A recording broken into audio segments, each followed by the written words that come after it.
is seeing historic success in the Everglades. As Fox 35's Carla Byron explains, it's helping to remove Burmese pythons from the wild in record numbers. When Florida's plan to release more predators into a swamp already overrun with predators sounded, at first, like a punchline rather than a policy, and the world treated it that way, mocking it as reckless and even foolish. Yet behind that controversy sat a piece of science born purely out of desperation, because the Everglades were dying. And this move was essentially a last resort, and what followed would go on to challenge nearly everything people assumed they understood about ecological balance, which raises a fair question before laughing too hard at Florida's gamble. What kind of crisis pushes a state toward such an extreme decision? And what had been quietly unfolding that almost nobody noticed until it was nearly too late? To understand that, it helps to rewind to a time when the Everglades still looked like a postcard from a nature documentary. With endless sawgrass stretching toward the horizon and shallow water glinting beneath it, birds gliding overhead, raccoons weaving through the marsh grass, and bobcats prowling the brush lines, every creature playing its role inside a system valued at roughly $31.5 billion a year, one of the few truly wild places left where wild still meant something, since nobody imagined that such a finely tuned balance could quietly come apart. The unraveling didn't begin with a single dramatic event so much as a storm.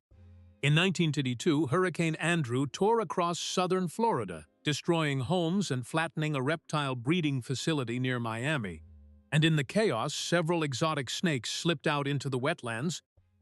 while around the same period, overwhelmed pet owners began releasing their now oversized Burmese python to the wild under the mistaken belief they were doing the animals a kindness. For a while, nobody paid much attention, since scattered sightings of snakes seemed harmless enough, but those early appearances eventually grew into something far more serious. And as the years went by, the python population didn't simply grow, it exploded, until experts now estimate that somewhere between 100,000 and 300,000 Burmese pythons are slithering through South Florida's swamps, with each breeding female capable of laying close to 100 eggs at a time, eggs that vanish into the undergrowth and hatch faster than anyone could realistically track or trap. As a result, a landscape once teeming with wildlife has been steadily falling silent. And the numbers behind that silence are staggering. Raccoon populations have collapsed by roughly 99%, opossums by nearly 99%, bobcats by close to 88%, marsh rabbits have all but disappeared, and deer sightings in some areas have dropped by more than 90%. And whatever the pythons didn't directly consume, they effectively displaced, dismantling the balance that had held the ecosystem together for so long while almost nobody noticed until the damage was nearly irreversible. The obvious question becomes why these snakes proved so unstoppable, and the answer is that almost every feature of the Florida landscape seemed tailor-made to help them thrive. From the heat and humidity to an essentially endless food supply, all compounded by the complete absence of natural predators, while their camouflage rendered them nearly invisible, turning them into ghosts within the grass that made them feel, to researchers, like an enemy that couldn't even be properly seen,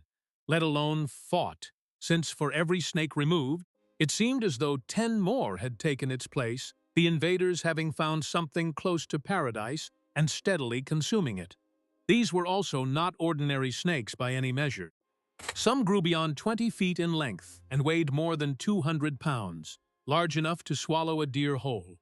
And footage eventually surfaced online, showing pythons locked in battle with alligators, stunning viewers and underscoring just how thoroughly the python had claimed dominance over a food web once ruled by native predators, turning what had symbolized Florida's natural beauty into something closer to a battlefield, where nature itself appeared to be losing. The stakes here extended well beyond wildlife counts, since the Everglades' enormous economic value supports tourism, fishing, and flood control for millions of residents. Yet year after year the python threat kept growing, and even though researchers and hunters have removed more than 23,000 snakes since efforts began, that figure represents barely 1% of the estimated total population, meaning the vast majority remain unseen, quietly breeding, spreading, and feeding, while the swamp that once pulsed with life increasingly echoes with absence. And as officials scrambled for solutions that never quite worked, the ecosystem kept collapsing from within until the laughter directed at Florida's wild idea eventually gave way to a much more uncomfortable silence, since the real irony was that while people mocked the plan, an ecological collapse had effectively already arrived, quiet and creeping rather than loud and sudden. For years, people clung to the hope that there had to be some way to reclaim the Everglades, and what came next revealed just how difficult that hope would be to fulfill. Florida's initial response actually looked rather adventurous on paper, opening the swamps to hunters, scientists, and ordinary citizens brave enough to wade miles into the wetlands hunting these invaders, culminating in 2013 with the first Florida Python Challenge, a 10-day event that drew hundreds of participants armed with hooks, traps, and sheer determination, hoping to accomplish in days what years of policy had failed to achieve. By 2024, the event had become an annual spectacle, drawing 857 participants from across the United States and Canada, who together captured 195 pythons, generating headlines and a $10,000 grand prize for the top hunter. And for a brief moment, it genuinely felt like progress might be within reach. Yet beneath those numbers lay a far less encouraging reality, and the following year's competition, despite breaking records with top hunter Taylor Stanberry, capturing roughly 60 pythons alone, and participants collectively removing 294 snakes, still amounted to a fraction of the tens of thousands believed to remain in the wild, making it clear that the Everglades weren't healing so much as struggling to breathe, while the pythons kept reproducing faster than anyone could realistically count. In response, the state brought in professional help, with the South Florida Water Management District hiring 24 elite hunters paid to track pythons year-round, seasoned specialists rather than weekend volunteers. Yet even they found the snakes consistently one step ahead, prompting Florida to experiment with increasingly high-tech tactics, including robotic rabbits designed to emit heat and scent to lure pythons into striking, scent-trained detection dogs, aerial drones scanning the wetlands for movement, GPS-collared raccoons and opossums used to track predator activity, and even scout snakes fitted with radio transmitters to help researchers locate hidden breeding females, turning the entire effort into something resembling an elaborate ecological chess match. Despite all of this, the harder Florida fought, the faster the pythons seemed to spread, and although contractors have removed more than 23,000 pythons since 2017, that figure still represents less than 1% of the estimated population, meaning that for every snake pulled from the marsh, dozens more hatched somewhere unseen, making the whole campaign feel like trying to empty an ocean one bucket at a time. After years of effort, enormous funding, and a long list of failed experiments, scientists eventually had to admit publicly what many had privately suspected for a while. Complete eradication simply isn't realistic. The pythons have effectively claimed the Everglades as their own, and nobody has yet discovered a way to fully take it back, with every failed attempt deepening a growing sense of helplessness. As hunters waded deeper, drones flew higher, and technology grew more sophisticated, yet the snakes kept adapting and expanding into new territory, and ignoring every boundary humans tried to draw. This mounting frustration eventually pushed Florida toward a far more unconventional idea, because if money, manpower, and technology couldn't solve the problem, something else clearly had to be tried, and scientists found themselves facing an almost impossible question. How do you fight an enemy you can barely see, can't easily catch, and can't kill quickly enough to matter? Interestingly, it turned out that Florida's biggest emerging problem wasn't only the pythons themselves, but something far smaller traveling inside them, a nearly invisible parasite known as Raccoons orientalis, or the snake lungworm, which arrived alongside the pythons from Asia and has been quietly reshaping the state's ecological situation ever since. Once the pythons settled into Florida, this parasite slipped seamlessly into the local food chain,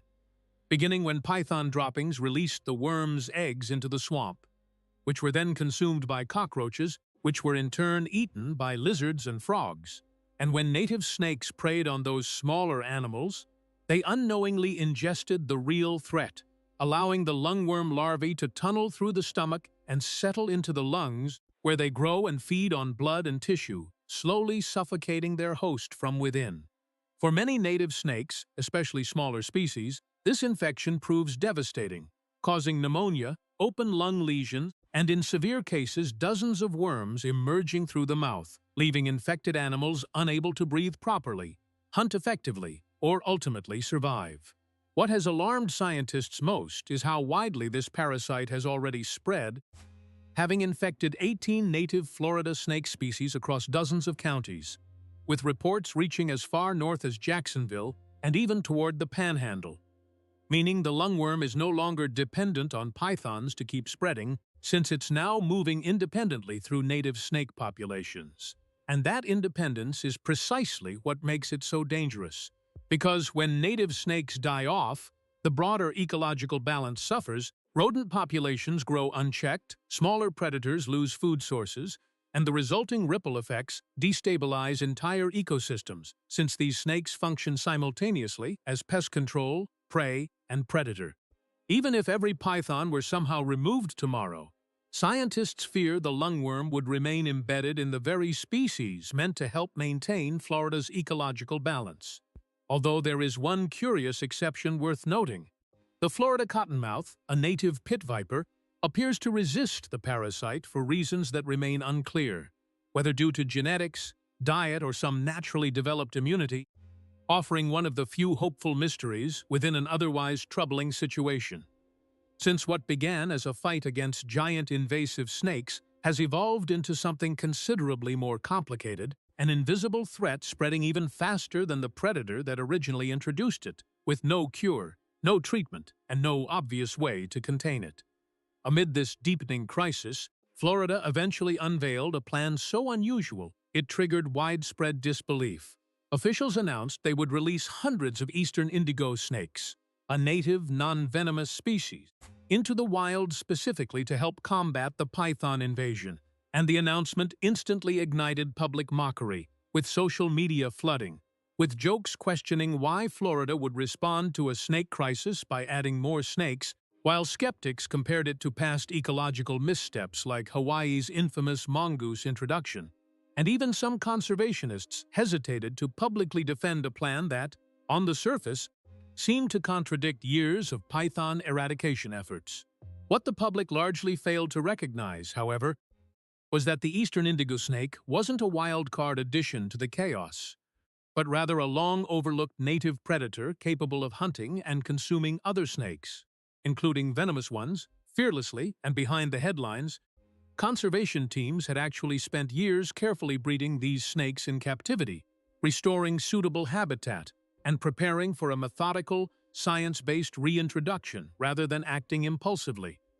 The Eastern Indigo Snake, sometimes called the Emperor of the Forest, once ranged across roughly 90 million acres from Virginia through Florida and into Mississippi, capable of growing up to 9 feet long, immune to rattlesnake venom, and willing to eat almost anything that moved, including other snakes. Yet, by the late 20th century, habitat loss, pet trade collection, and brutal practices like gassing gopher tortoise burrows during rattlesnake roundups had wiped out roughly 97% of its habitat, leading to its listing as a threatened species in 1978 and reducing its population to scattered remnants, mostly confined to Florida and parts of Georgia, with its fate intricately tied to the gopher tortoise, whose burrows the indigo relies on for shelter, and which support more than 350 other species as well. Despite this near collapse, the species retained one extraordinary advantage. It was a natural-born hunter of other snakes, unafraid of venom or size, a trait that suddenly mattered enormously in a region overwhelmed by invasive pythons. And as reintroduction efforts unfolded, signs of nature actively pushing